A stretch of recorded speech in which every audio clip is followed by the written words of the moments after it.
বন্ধুরা দেখতে পাচ্ছ এই ভিক্টর টিভিএস ভিক্টর গাড়িটা। তো দেখো তোমাদেরকে একটা দেখাচ্ছি। দেখো এক মিস্ত্রি ভাই কি করেছে। তো এই টাইমিংটাকে কিভাবে করেছে দেখো।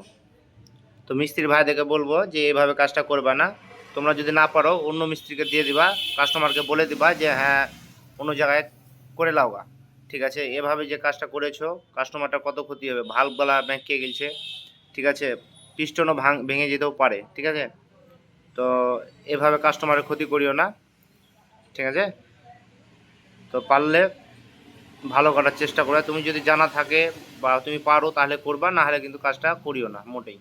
ঠিক আছে বন্ধুরা, এটা রাগের কথা লয়। মিস্ত্রি ভাই তোমরা যে করেছো যে কাজটা, সে যদি ভিডিওটা দেখো তো এটা রাগের কথা লয়, এটা বাস্তব কথা বলছি। ঠিক আছে, দেখো ভাল্বটা কি ভাবে বেঁকালছে দেখতেই পাচ্ছ, এই যে গাড়িটা। ঠিক আছে, এই দেখো ভাল্বটা কি হারে বেঁকালছে দেখো, সামান্য একটু ভুলের কারণে ভাল্বটা কি হারে বেঁকালছে দেখতেই পাচ্ছ। তিনটা ভাল্ব তিনটে বেঁকিয়ে গেছে। ঠিক আছে।